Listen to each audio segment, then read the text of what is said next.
Hello, welcome back to Math Time with Professor Prime, and I'm your host as always, Professor Prime. And today we're going to talk about math and Pokemon Gold, my favorite Pokemon game of all time and one of my favorite games in general. So here's how the video is going to go.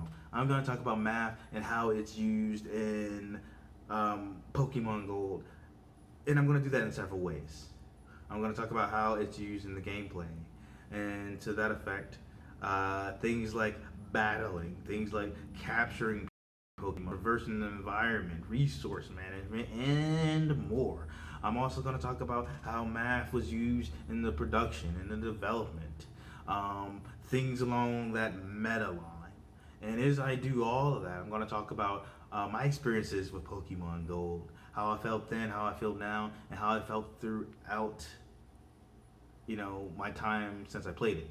And I'm also going to be pretty much reviewing, analyzing, and explaining Pokemon Gold as we go and giving some context to why I think this game is awesome and the importance that it has in the Pokemon world and just video gaming world in general. Like, it had a lot of impact.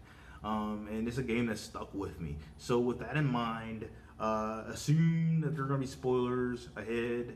Assume that I'm going to spoil all of the Pokemon games just to be safe. If you're okay with that, or you already know all about the Pokemon games, or you just straight up don't care, then hey, you're safe. But if you want to avoid spoilers, then you probably shouldn't watch the video, even though it's going to be awesome. The choice is yours. So yeah, I'll say it one more time. Spoilers ahead. Let's get into it. So Pokemon Gold was a big game. It was part of that second generation of Pokemon games, along with Pokemon Silver and Pokemon Crystal later down the line. And with Pokemon Gold and Silver, there are not a lot of differences between the actual games themselves. There's a difference between, the kind of Pokemon that you can get to an extent. You can get most of the same Pokemon. And, some slight differences here and there. But I am going to be focusing in on Pokemon Gold and my experiences with that. But it will kind of double for saying how things were for Silver, and later down the line Crystal, which was pretty much the same game with some really cool additions. So yeah, let's get into that. So let's start with the combat. I want to take it back to the first generation, say what Pokemon combat really is at its core, and then talk about all the cool stuff that came with Pokemon Gold. And for the record, I'll be talking about how math is used in all those things. So here we go. With Pokemon, the way combat typically goes is if you're fighting a trainer, for instance, you can have up to 6 Pokemon each, with 4 attacks each. So there's already some math in that. There's math in these limitations, but there's also math in the strategies that you'll have to employ based on those limitations. So you have to be selective, and there's a lot of math in all of that. But that's not all, right? So each of the Pokemon has a type, at least one. They could also have 2. And the idea with the types are they allow you to see which Pokemon you're going to do neutral damage against, which Pokemon you're going to do double the damage against or half the damage against, and which Pokemon are going to be doing double the damage to you or neutral damage or half damage. And in some cases, you also want to see which Pokemon you are immune to, or which Pokemon are immune from your Pokemon's attacks. There's math and just these basic dynamics, right? This give and take. The idea is that you want to have your Pokemon survive. You want to have them have as much health as possible. You don't want to lose, and the idea is that while you don't want to lose, you want to dish out a lot of damage. So you'll have to employ different things you'll have to employ different strategies based on typing. I think it's best to have a balanced team as a result. But that's not all, right? So the idea is that you are battling trainers around the region to get your 8 gym badges and later face off against the champion. And while you're doing that, you're also capturing as many Pokemon as you can, right? And get as much information as you can. And there's math in the general Pokemon battles, but I think it's worth it to say, like, as we're talking about all this, right? Each Pokemon has a level, and that level indicates different things about their stats. And let's get into the stats. There's a lot of math in that. So when it comes to like battle stats, like each Pokemon has a lot going on, and they have different things like health, speed, attack, defense, and then that first generation just special attack, but later on special attack and defense. Sorry, in in the first generation they had special, but that later got divided into special attack and special defense. But in any case, what I just described was Pokemon combat at its core. There's just so much math in it and what goes into leveling up. There are like also EVs and IVs and all this crazy stuff. And I'm going to leave some links in the description with some information that I think people will find useful or interesting. And I'll also leave links to some past videos that I did that also will like help. With that in mind, again, the combat is what it is at its core, right? And then this is where it gets interesting. So you jump to Pokemon Go, right? Yeah, you still have that combat, you still have that basic mission, but everything gets jumped up. So not only do you have more Pokemon in this game to make catching them all more difficult, but you have more things to consider, more math to do. You may not be writing down the math, but you are absolutely doing the math when you are playing Pokemon. There's no way around that. So anyway, you look at the base mechanics, and all of a sudden it's like, hey, let's add 2 more types in there. And so you had, steel and you had dark types introduced, and they all like both of those have their advantages. Steel is immune to poison. It also comes with a lot of different resistances, but and very very few weaknesses. But those weaknesses could be really really bad if your Steel Pokemon has has a typing that would mean double damage. So like take Scissor for instance, Bug and Steel. There's not a lot going up against it. Like for the Bug part, a lot of that gets negated. Or sorry, a lot of potential harsh damage could get negated by that Steel type, except if you got a Pokemon with a Fire type move, or you have a Pokemon that not only has a Fire type move but will deal double damage, then yeah, that Scissor is suddenly screwed. So you got to consider things like that. But then there's also like Dark typing, which they're immune to Psychic Pokemon, and they give you some more offensive opportunities that weren't really there in the first generation. Psychic Pokemon in the first generation of the Pokemon games were stupidly broken. Like because remember, like there was special attack and defense that got introduced in Pokemon Gold and Silver. But before that, it was just special. So the stat was like grouped together. So and Psychics had usually high special, so they were stupidly broken, and there wasn't a lot that could go up against them. One of the few Pokemon that like types that could go up against them in that first generation of games was like bugs, but it's like good luck with that, you know. But anyway, that's only part of it, right? So you introduce new types, and that's more to consider. But you also introduce the ability to hold items, and now these items could boost your stats, or they could heal, and they could do other stuff as well.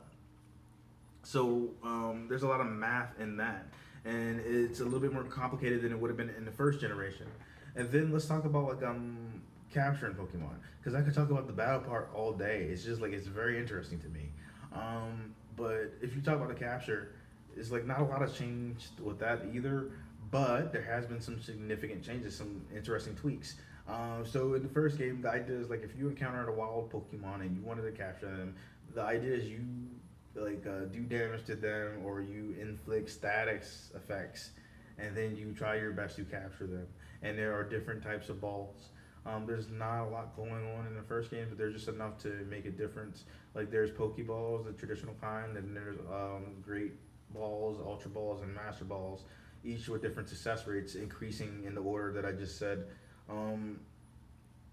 So that's something to be said, and there's already like a lot of math in capturing the Pokemon, right? There's a lot of math as far as doing that damage, but also in terms of capture rates, which may not necessarily be clear number wise. You just know that it's more successful, but there are actual multipliers to these Pokeballs. And then in Generation 2, you got a lot of different Pokeballs, like specialty ones too, where it's like, okay, well, maybe one is like has a higher capture rate for, let's say, water Pokemon and things like that. So there's a lot more choices and a lot more strategies. So everything just kind of got beefed up, and then there's like traversing the environment in the story, and I think that's where this gets interesting because with the Pokemon games, the idea is like, yes, you're going around like the region, you're capturing Pokemon, filling up your Pokédex, fighting gym leaders, and going to the Elite Four, and so there's always eight, um, at least, and then you go and fade the Elite Four. Here, it's like in terms of just getting around, there's a lot of math and getting around that world. There's a lot of physics in that world. There's a lot of geometry in that world. So there's a lot of math that you don't realize you're doing when you're playing the game. There's a lot of math that's going on within the game world itself, but also with you moving around in it and doing what you're doing. And you might not even be conscious of that, but you're doing a lot of math. Like, you're examining your character and how they're moving, and you're making these quick estimates, about like, oh, well, let me get here, let me get there. You're seeing how that works, and you're doing it really, really quickly. In any case, traversing the regions is pretty much the same. Like, you have walking, you have the bike, and you could use fly, and so there's all that stuff. And later surf, a lot of math that goes into all that. And unfortunately, like back in the day, they used to have HMs where you needed them to do things like fly and cut and surf and use strength and all that good stuff. So you had to pick a Pokemon and have that take up like a move slot. And the caveat, at least back then, was that you could not erase that move. So you had to be strategic, but you had to do something so you could continue in the game. So there's so much math that's going on with all this. And with Pokemon Gold, you not only had this traditional setup, but after you beat the Elite Four, right? Like after you've gone, you've done your 8 gyms, you beat your Elite Four, things open up, right? All of a sudden, a new region opens up, or rather, an old region. So the idea with the second generation is you're in the Jodo League, and it takes place like 3 years after your adventures in Generation One. Is a different character, mind you, and they were in the Kanto region, but they're very, very close by.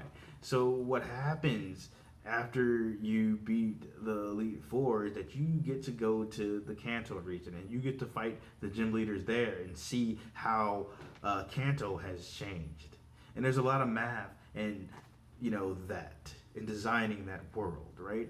And so it's just like it's crazy to me. It's awesome to me. And before I go into the more meta side, which I'm very much about to do, I would like to point out there are a lot of mechanics that came into play with Generation 2, and there's math and all of that. Like, so, we already talked about the hell items, we talked about the new types, but there's also like the night and day cycles, and certain Pokemon that only come out at night or only come out at day. And that gives you a whole lot to consider, and you got to keep track of time. And your Game Boy had to. And then there was also the idea that they introduced breeding, and so that can get complicated quickly for like some people who are like into making that work and getting exactly what they want. And so there's a lot of math and all that.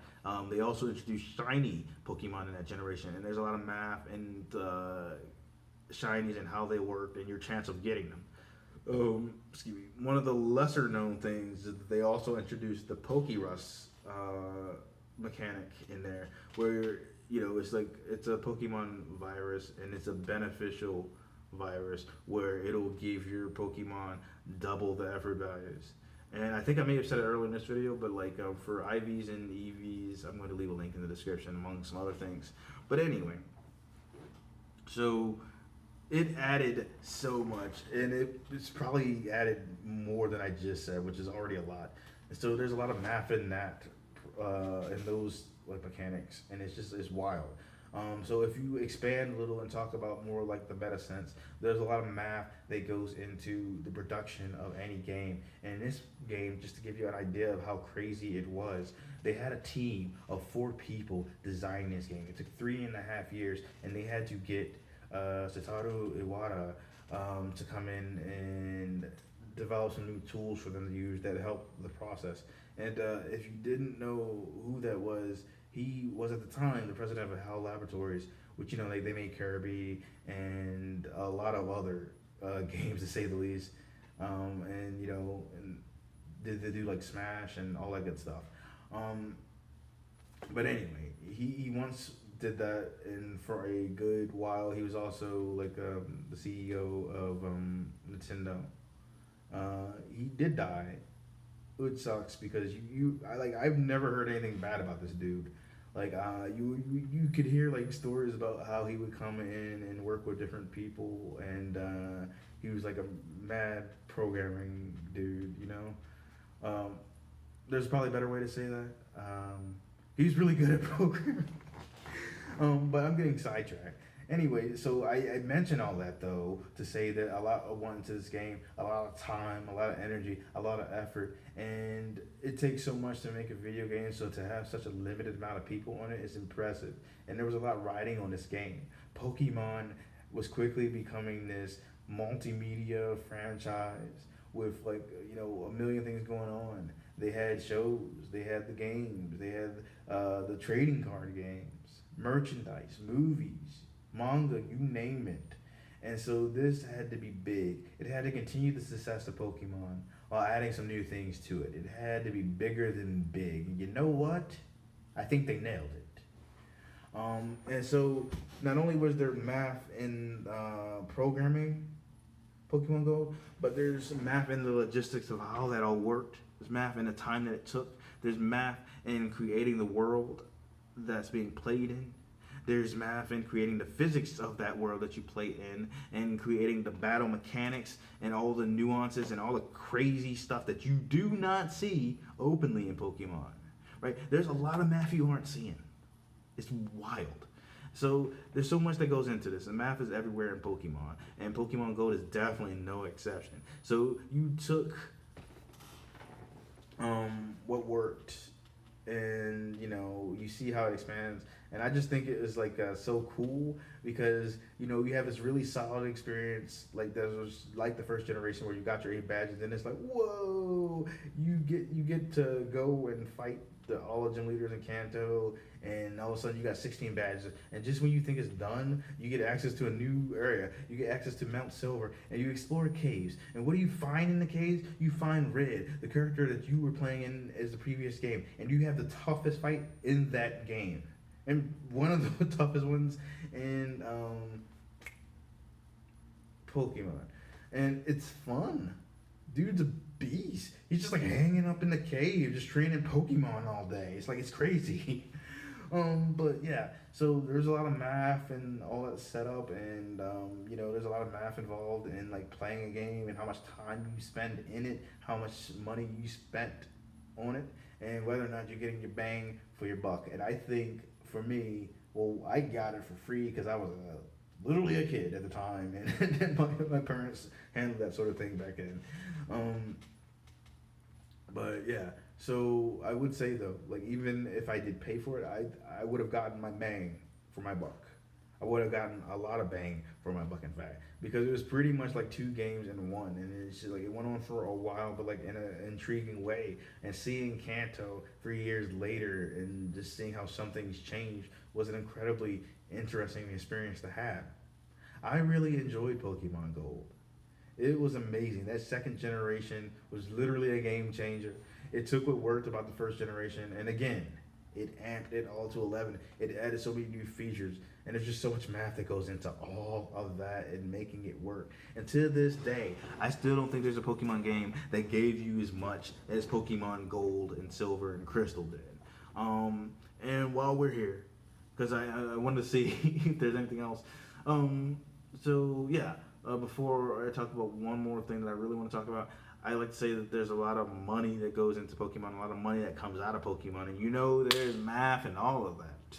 Um, and what I wanted to mention though, and I think I may have mentioned in another video, but one of the things that I like to do is I try to get like balanced teams and try different things when I'm playing like Pokemon. And for the main story, like I will say that the starter for me is always there, and so for Pokemon Gold.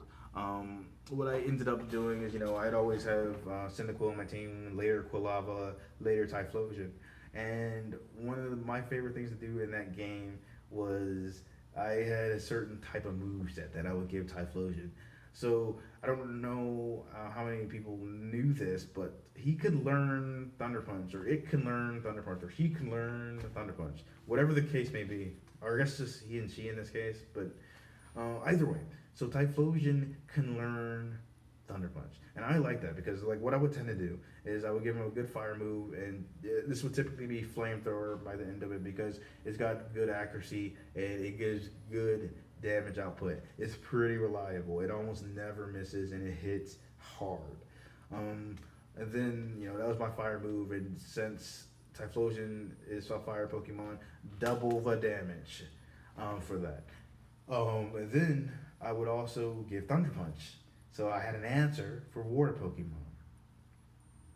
And for rock Pokemon, and just in general, because Earthquake is a beast, I had that move.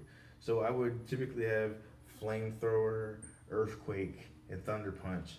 And then I would have a normal type attack, like Swift or Headbutt. Usually Headbutt because it could also potentially make your opponent flinch, thus giving you an extra turn. So I like doing stuff like that, and that was my favorite move set for Typhlosion. In either case, or in any case, I really like Pokemon Gold. It was great for me. It was great for the Pokemon franchise. It was great as a video game because not only did it tell a cool story, but it also lets you do so much, and it lets you get a lot of bang out of your buck. And this was a Game Boy Color game, and I would be absolutely remiss if I did not mention the music. The music in Pokemon Gold and Silver to this very day, in Crystal, to this very day, is my favorite from the Pokemon franchise. I enjoyed the original soundtrack, but there wasn't a lot going on with it. To be honest, like there was like some good tracks, but very very few tracks. But so with Pokemon Gold, Silver, and Crystal, like they had amazing music. They had a lot of tracks, a lot of ones that just oh my god, they worked. And there's a lot of math that goes into that music, right? There's a lot of math that goes into composing that music. There's a lot of math in letting that music play out. And then you have to consider the timing, right? There's a certain length for that song, but you're also going to want to have it on a loop depending on how like a player will play. So you have to have that option of it just like running in an infinite loop. And so there has to be a certain structure in it, right? Because there's already math in how a song is composed anyway. But you're going to, in this case, create something that it rises, it falls, it has middle, it has all these things musically, but it can loop back into itself pretty easily. So there's a lot of math that goes into that, and there's probably a better way for me to explain it. But either way, the music it slaps, it's awesome, and it's very mathematical, and it also can enhance the battles and make you act better depending on how you respond to music. Maybe it makes you more efficient. It depends.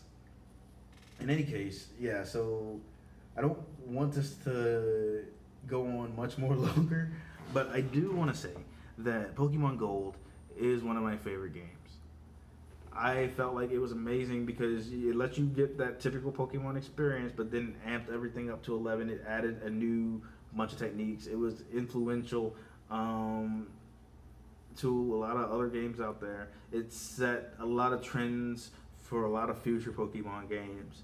It also was just really important to the Pokemon franchise as well as video games in general. It showed you what Pokemon could still be, that they weren't necessarily a one-trick pony, that they could have a solid formula but still expand on it. They could take what worked and iron out what didn't. And I feel like they really did a good job of that. And it definitely stuck with me. I liked the game back then. I liked it since then. I like it now, and I'm going to like it in the future. And yeah, so that's what I wanted to pretty much say about math and Pokemon Gold. I hope you enjoyed this video. I hope you got something out of it. I know I did. I had an absolute blast.